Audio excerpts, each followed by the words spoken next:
Numbers chapter 19.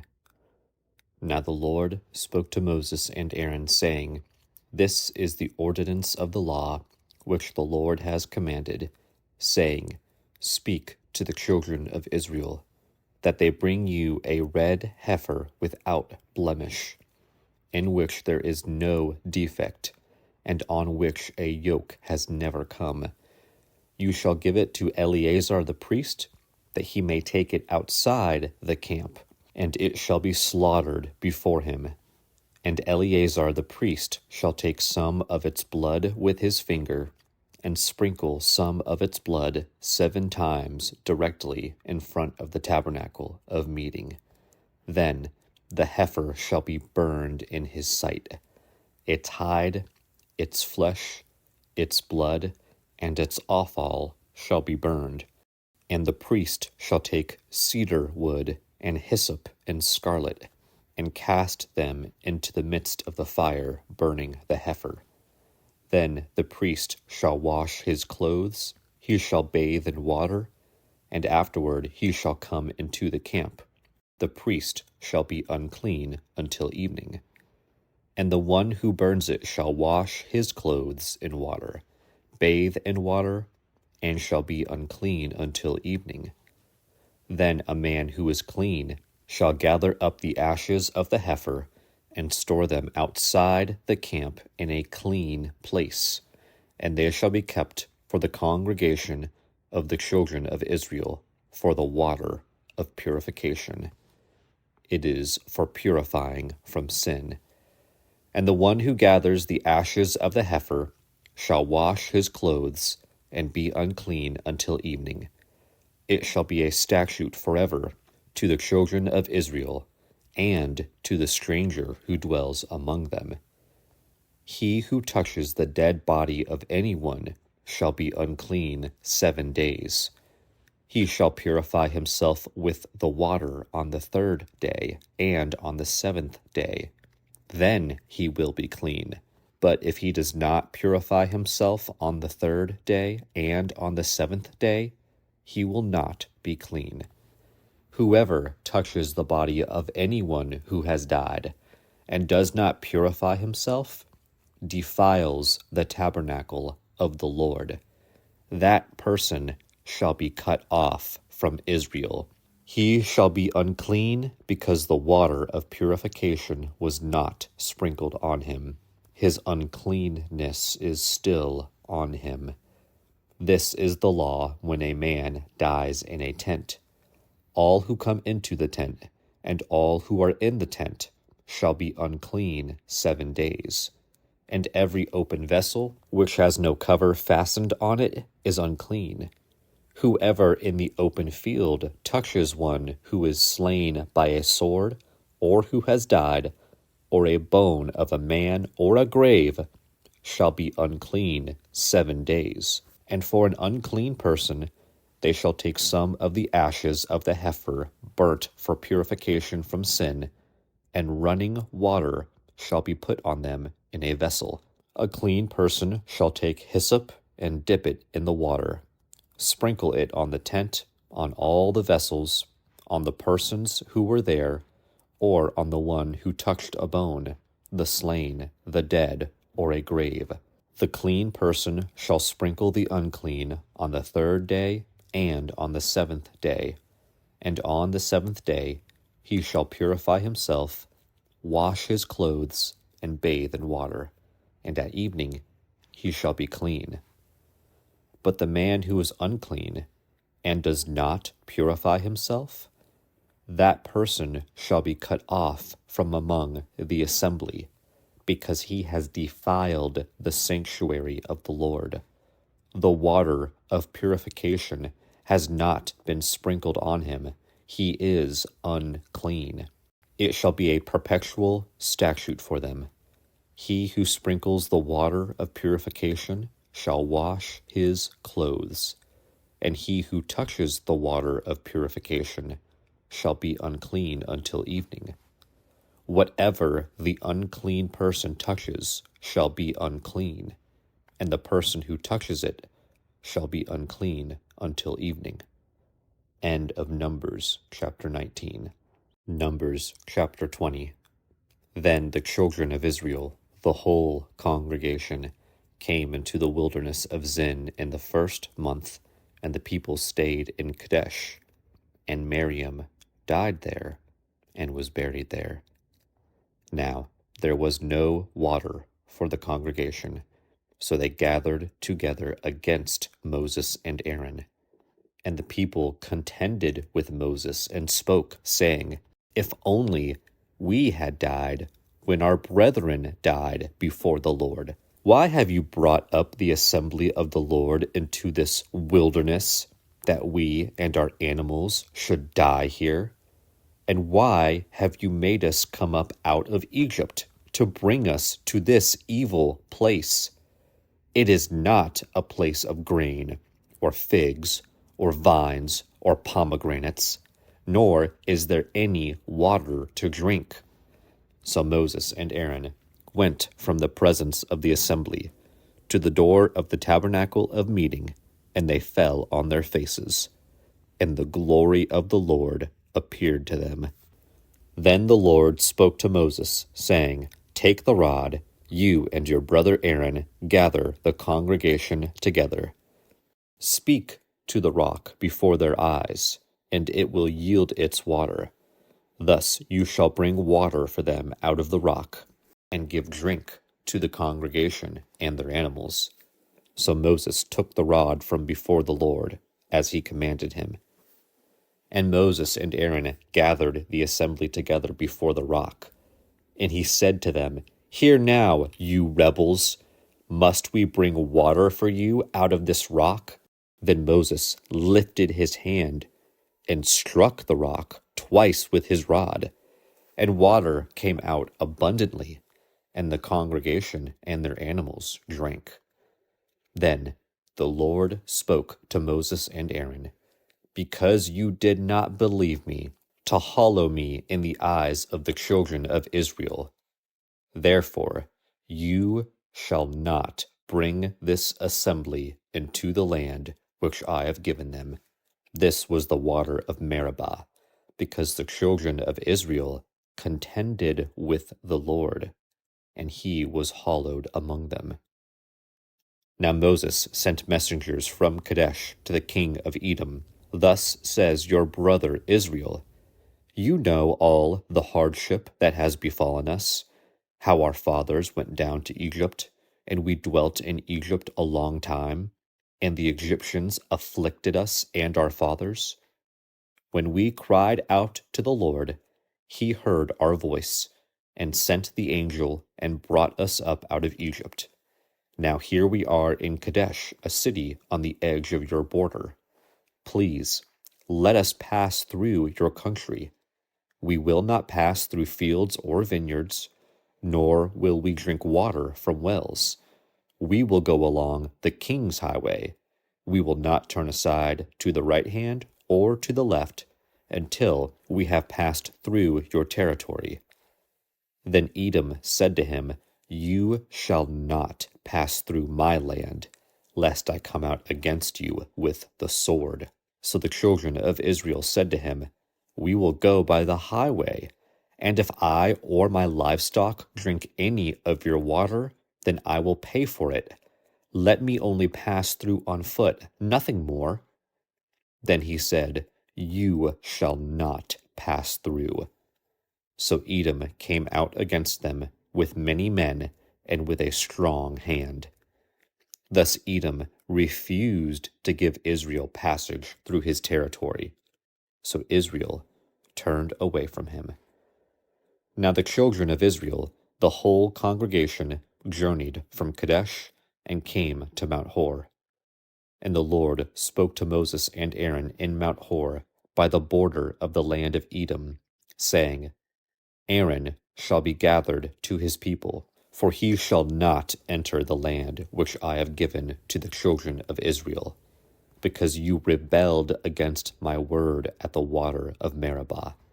Take Aaron and Eleazar his son, and bring them up to Mount Hor, and strip Aaron of his garments, and put them on Eleazar his son, for Aaron shall be gathered to his people and die there. So Moses did just as the Lord commanded, and they went up to Mount Hor in the sight of all the congregation. Moses stripped Aaron of his garments and put them on Eleazar his son, and Aaron died there on the top of the mountain. Then Moses and Eleazar came down from the mountain. Now when all the congregation saw that Aaron was dead, all the house of Israel mourned for Aaron 30 days. End of Numbers chapter 20. Numbers chapter 21. The king of Arad, the Canaanite, who dwelt in the south, heard that Israel was coming on the road to Atharim. Then he fought against Israel and took some of them prisoners. So Israel made a vow to the Lord and said, "If you will indeed deliver this people into my hand, then I will utterly destroy their cities." And the Lord listened to the voice of Israel and delivered up the Canaanites, and they utterly destroyed them in their cities. So the name of that place was called Hormah.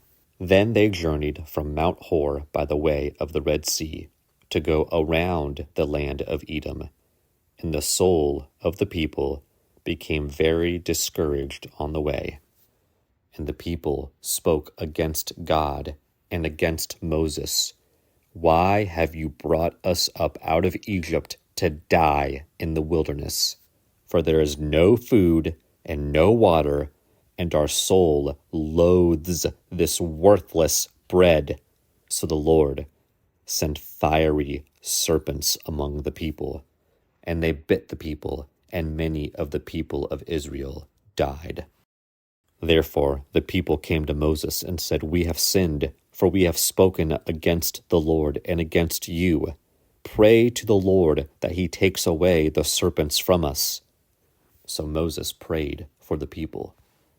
Then the Lord said to Moses, "Make a fiery serpent and set it on a pole, and it shall be that everyone who is bitten, when he looks at it, shall live." So Moses made a bronze serpent and put it on a pole. And so it was, if a serpent had bitten anyone, when he looked at the bronze serpent, he lived. Now the children of Israel moved on and camped in Oboth. And they journeyed from Oboth and camped at Iji-Abarim in the wilderness which is east of Moab, toward the sunrise. From there they moved and camped in the valley of Zered. From there they moved and camped on the other side of the Arnon, which is in the wilderness that extends from the border of the Amorites. For the Arnon is the border of Moab, between Moab and the Amorites. Therefore it is said in the book of the wars of the Lord, "Waheb and Suphah, the brooks of the Arnon, and the slope of the brooks that reaches to the dwelling of Ar, and lies on the border of Moab." From there they went to Beer, which is the well where the Lord said to Moses, "Gather the people together, and I will give them water." Then Israel sang this song, "Spring up, O well, all of you sing to it. The well the leaders sank, dug by the nation's nobles, by the lawgiver, with their staves." And from the wilderness they went to Mattanah, from Mattanah to Nahaliel, from Nahaliel to Bamoth, and from Bamoth, in the valley that is in the country of Moab, to the top of Pisgah, which looks down on the wasteland. Then Israel sent messengers to Sihon, king of the Amorites, saying, "Let me pass through your land. We will not turn aside into fields or vineyards. We will not drink water from wells. We will go by the king's highway until we have passed through your territory." But Sihon would not allow Israel to pass through his territory. So Sihon gathered all his people together and went out against Israel in the wilderness, and he came to Jahaz and fought against Israel. Then Israel defeated him with the edge of the sword, and took possession of his land from the Arnon to the Jabbok, as far as the people of Ammon, for the border of the people of Ammon was fortified. So Israel took all these cities, and Israel dwelt in all the cities of the Amorites, in Heshbon, and in all its villages. For Heshbon was the city of Sihon, king of the Amorites, who had fought against the former king of Moab, and had taken all his land from his hand as far as the Arnon. Therefore, those who speak in Proverbs say, "Come to Heshbon, let it be built. Let the city of Sihon be repaired. For fire went out from Heshbon, a flame from the city of Sihon. It consumed Ar of Moab, the lords of the heights of the Arnon. Woe to you, Moab! You have perished, O people of Chemosh.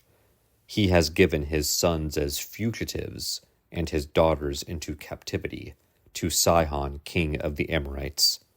But we have shot at them. Heshbon has perished as far as Dibon. Then we laid waste as far as Nophah, which reaches to Medeba. Thus Israel dwelt in the land of the Amorites. Then Moses sent to spy out Jazer, and they took its villages and drove out the Amorites who were there. And they turned and went up by the way to Bashan. So Og, king of Bashan, went out against them, he and all his people, to battle at Edrei. Then the Lord said to Moses, "Do not fear him, for I have delivered him into your hand, with all his people and his land. And you shall do to him as you did to Sihon, king of the Amorites, who dwelt at Heshbon." So they defeated him, his sons, and all his people, until there was no survivor left him, and they took possession of his land. End of Numbers, chapter 21. Colossians, chapter 4. Masters, give your bondservants what is just and fair, knowing that you also have a master in heaven. Continue earnestly in prayer, being vigilant in it with thanksgiving. Meanwhile, praying also for us, that God would open to us a door for the word, to speak the mystery of Christ, for which I am also in chains, that I may make it manifest as I ought to speak. Walk in wisdom toward those who are outside, redeeming the time. Let your speech always be with grace, seasoned with salt, that you may know how you ought to answer each one. Tychicus, a beloved brother, faithful minister, and fellow servant in the Lord, will tell you all the news about me. I am sending him to you for this very purpose, that he may know your circumstances and comfort your hearts.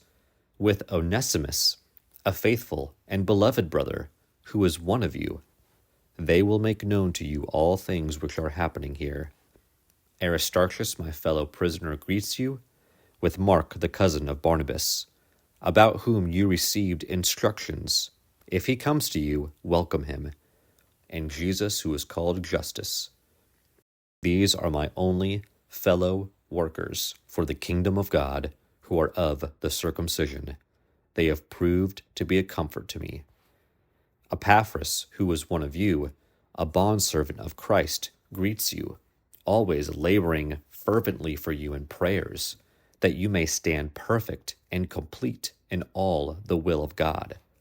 For I bear him witness that he has a great zeal for you, and those who are in Laodicea, and those in Hierapolis.